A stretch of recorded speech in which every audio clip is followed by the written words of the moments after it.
One day, deep in a forest, a group of workers are cutting down trees to clear land for a logging operation. The project is also tied to plans for a new road, rumored to be backed by the government. While the work is underway, one worker who is off on his own is suddenly attacked by something unseen. He is dragged away before he can call for help, and later he is found dead at the site. When the workday ends and the others head home, their supervisor realizes that one man never checked in. He tries to reach him over the walkie-talkie again and again, but there is no response. Growing uneasy, the supervisor decides to drive back to the logging area to look for him. After parking his car, he walks through the clearing, calling out the missing worker's name. As he steps deeper into the same area, something begins watching him without his knowledge. The moment he hears a sound and turns around, panic sets in. He tries to run, but the creature strikes with terrifying speed. He is dragged into his own vehicle and killed in an extremely brutal way. What happened in the forest is only the beginning. Welcome to the dark was the night. After this, the story shifts to Paul, the sheriff of a small town called Madden Woods. He is seen sitting alone in his yard, quiet and withdrawn, clearly weighed down by personal troubles. Paul soon heads out on duty with his partner, Donnie, to respond to a report. They arrive at a ranch owned by Ron, who explains that one of his horses has gone missing since morning, despite searching everywhere. After checking the area, Paul suggests that the stable door may not have been properly closed, allowing the horse to wander into the forest. When work is done, Paul visits his son, Adam. It becomes clear that Paul and his wife, Susan, are no longer living together. That night, while Paul cooks dinner at home, Adam innocently asks when Susan will come back to live with them. Paul cannot give a clear answer, but he says that if Susan ever wants to return, he would welcome her without hesitation. After dinner, Adam notices something moving across the backyard. Paul makes sure his son is safe, then steps outside with a flashlight to check. He finds nothing, only unsettling sounds that leave him uneasy.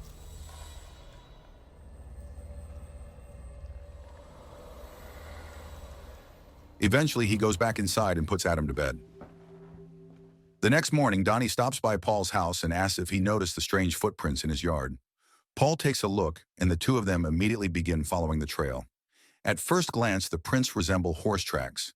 The disturbing part is that they seem to be walking upright, as if on two legs. Donnie also explains that the mysterious creature had passed by Paul's kitchen window. He adds that this is not an isolated incident, since the creature has been spotted moving through nearby residential areas. That same morning, Donnie has already received several similar reports from neighbors in the area. Paul and Donnie follow the tracks until they disappear into the forest. Instead of more footprints, they find deep claw marks carved into the trunk of a tree. They attempt to report their findings to the forestry department, but Paul's explanation is dismissed as nonsense.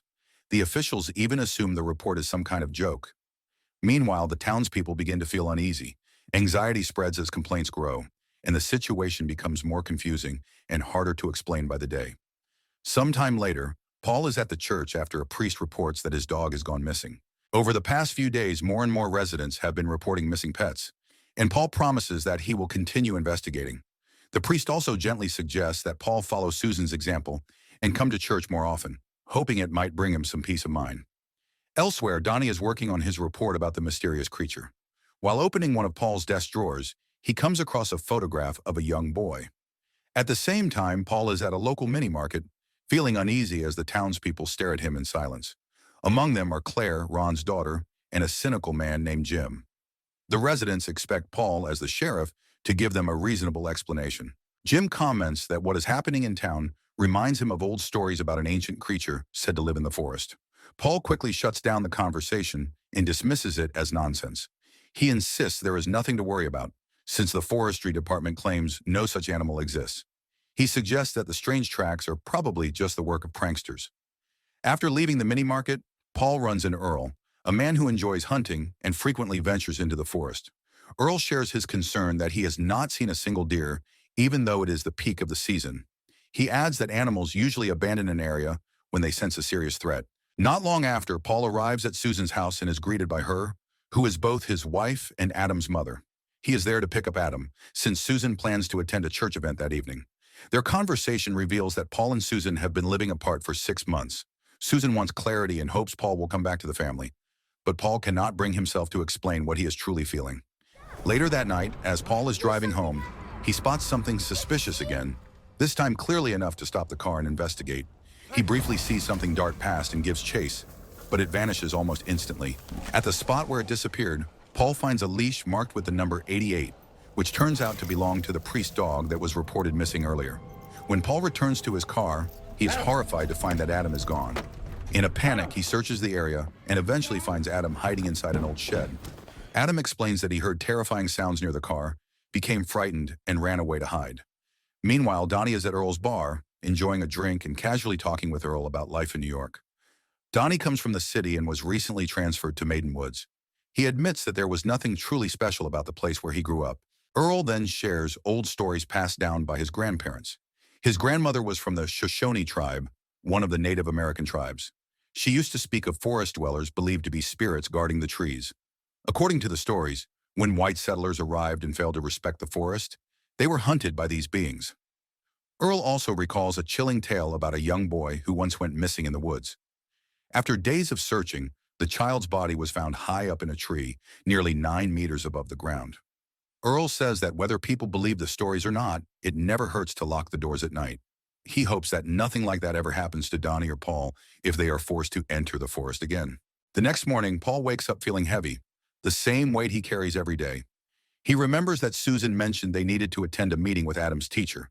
The school had reported that some students were calling Adam a devil after he encouraged other kids to repeat crude words. At first, Paul and Susan laugh when they hear the explanation, but they quickly apologize to the teacher. Another concern is raised when the teacher mentions that Adam often talks about Tim and behaves as if Tim is still alive. Hearing this, Susan's emotions flare instantly. She firmly states that no one has the right to question how Adam connects with his brother. Sometime later, Paul stops by the church after Donnie asks to report something. Before Donnie can even begin, they suddenly witness thousands of birds flying away from the direction of the forest all at once. The sight is unsettling and impossible to ignore. What the hell is going on? Afterward, Paul and Donnie continue their discussion at a small coffee shop. They talk about Earl, about animals leaving the forest as if sensing danger, and about old legends passed down through generations. Paul refuses to believe any of it. He insists there is no such thing as a giant creature in the woods and argues that the child once found in a tree was the victim of murder, not something supernatural. That night, Paul sits at home reviewing reports and stumbles upon divorce papers. At the same time, Donnie helps Susan fix her broken-down car. As they talk, both express concern over Paul and Susan's situation, and their conversation drifts to the accident that took Tim's life. It happened while Susan was driving Adam somewhere, leaving Tim at home with Paul. Tim slipped into the swimming pool and hit his head on the bottom. No one ever blamed Paul since it was clearly an accident. Still, Paul never forgave himself and became trapped in a deep sense of guilt. Suddenly, Paul receives a call and rushes to Ron's ranch. When he arrives, he finds Ron arguing with his daughter, Claire. Ron is at his breaking point, unable to handle the ongoing terror, especially since one horse has been disappearing every single night. Paul calms him down and takes a rifle. Not long after, a horrifying shape appears faintly in the darkness. With visibility too poor to take chances, Paul decides to pull back and return in the morning.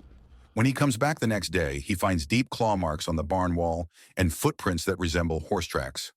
What makes them disturbing is that each print has 3 hooves. As he looks closer, Paul realizes that these tracks are identical to the ones he saw days earlier in his own backyard. His suspicion grows stronger. Searching online for answers, Paul discovers that the only creature known to leave tracks like these is Wendiga, a mythical being from Native American belief. The following day, the local radio broadcasts a warning about a massive storm approaching the area. The government issues an evacuation advisory, predicting the storm will be extremely destructive. Around the same time, Paul reaches out to someone, urgently arranging a meeting as soon as possible. Not long after, Paul goes to a diner to eat with his family. As usual, his presence immediately draws attention. People watch him closely, their faces filled with questions, since there has still been no clear explanation for the strange events happening in town. During the meal, Adam talks about their family and shares his wish for his parents to be together again, like they used to be.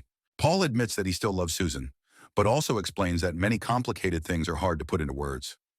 That night, Donnie stops by a mini-market to grab a cup of coffee and runs into Claire. It is their 3rd meeting since Donnie was transferred from New York. From the way they interact, it is clear there is a growing connection between them. Around the same time, Paul is on patrol near the forest when he discovers the carcass of a deer lying in the middle of the road. He immediately contacts Donnie to report it, then approaches to take a closer look. Without warning, Paul is suddenly attacked by the horrifying creature.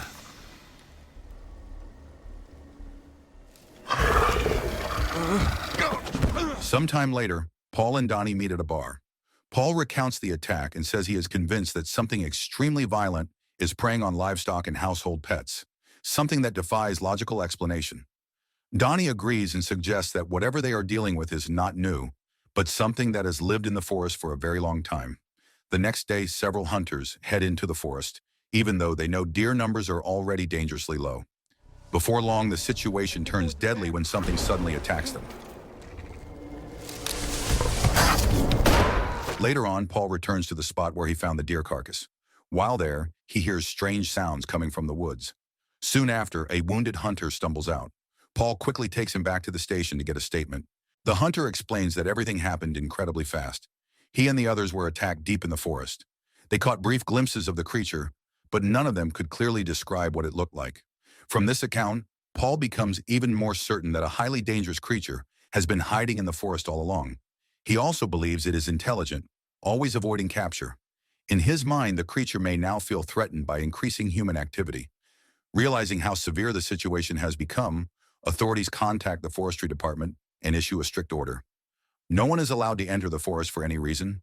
Emergency measures are declared necessary and immediate. Despite the order, Paul and Donnie lead a small team, including Jim and Earl, back into the section of forest where the earlier attacks occurred. There, they are horrified to find several workers' bodies hanging from tree branches.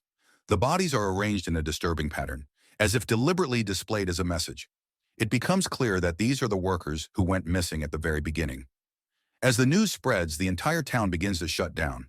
Snow falls heavier, the streets grow empty, shops close earlier, and residents choose to stay inside their homes.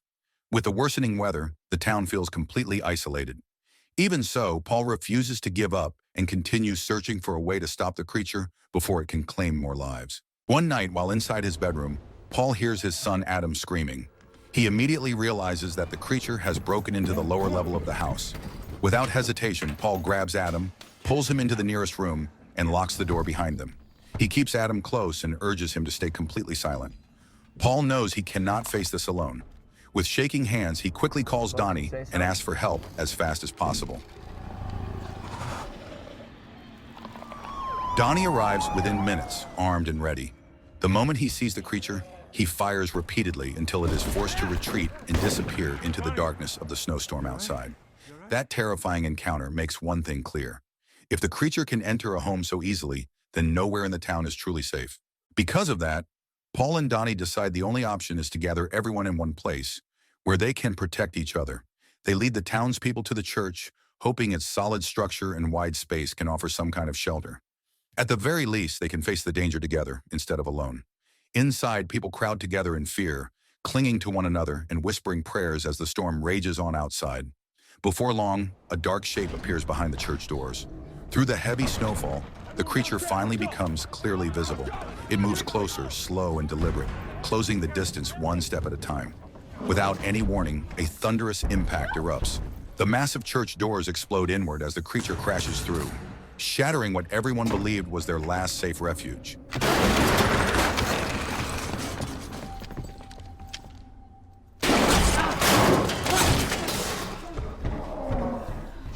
Panic spreads instantly. People scream and run, pushing past one another in desperate attempts to escape.